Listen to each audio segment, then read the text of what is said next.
Makes 9 terror incidents in Europe since 2015. To talk about all of that, we have our panel. Will Geddes is the managing director at the International Corporate Protection Group. Michael Allen is the former majority staff director of the House Intel Committee, and CNN Global Affairs analyst David Rohde is online news director for The New Yorker. Will, let me start with you. What more can governments do to try to prevent these kind of attacks? We have seen them. We've seen attempts to try to block them, and they still keep happening.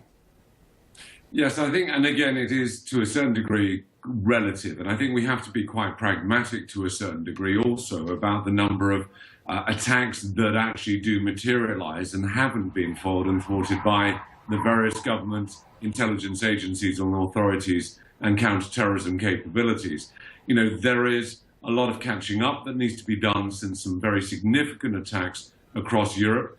For us in the United Kingdom, 7/7 was very much our wake-up call. For France, it was the Charlie Hebdo. And there are a number of other locations, including Germany, certainly with the Berlin Christmas market. So there's a lot of catching up that needs to be done. But where really the best efforts are, I would say, most productively focused would be in assessing and analyzing the life cycle of the terrorist a great deal more. And one of those key elements is also the point of not only recruitment, but radicalization, and how that can be delivered in its various different forms, and where we may, as society, have to relinquish certain degrees of privacy to those agencies, because it is becoming an insurmountable task. We need to be able to afford the ability to be able to mass surveillance, particularly those individuals that wish us harm. All right, let me broaden this conversation. David, British Prime Minister Theresa May today, by the way, vowed to crack down on the extremism that's fueling the terror attacks.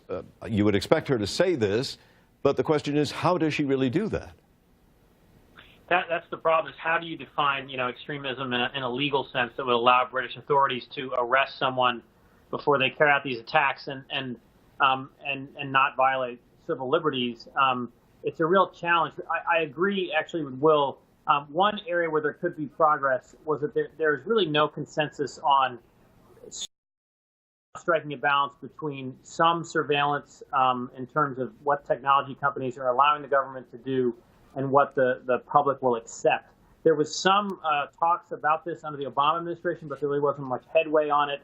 And it's devolved into this very extreme situation where the private sector says, no surveillance whatsoever. There has to be, total and open encryption. And then the government has overstated its case sometimes. So that a consensus on that, some kind of agreement where you sacrifice some privacy in exchange for an increase in safety, needs to be brokered. Yeah, it was almost as if both sides dug their heels in. Michael, do you fear that there are risks for Americans, both here in our own country, but also traveling abroad, given what you've seen now? Yeah, I do fear for that. Here in the United States, look, we don't have the problems that they have in Western Europe because of their physical proximity to the Middle East and perhaps ISIS itself. And yeah, but we say that, but we also know that this could come over the internet. It isn't like a physical form of a person that came from Syria and then plots in Great Britain.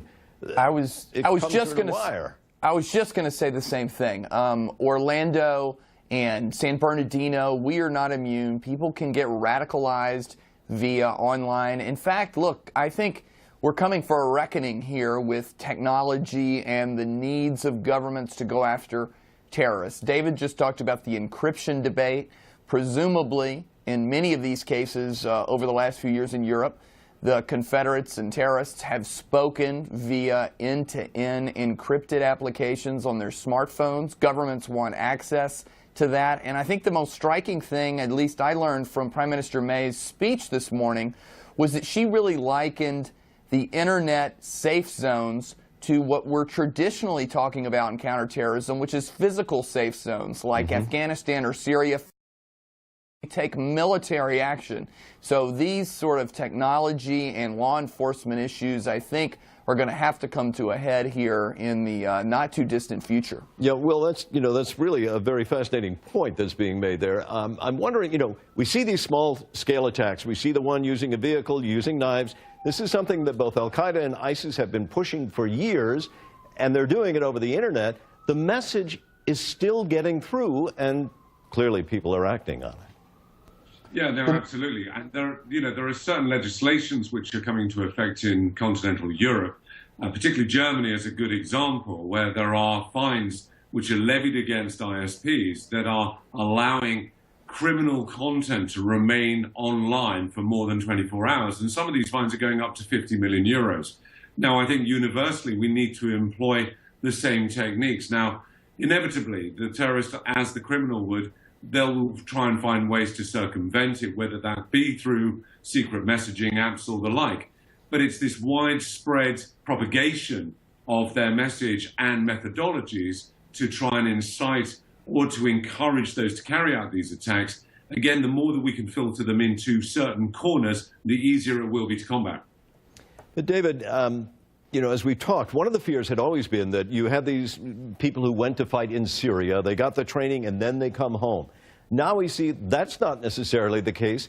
ISIS would say, hey, don't come to Syria, stay where you are and launch attacks. We saw that in France. It appears we may see that in Great Britain.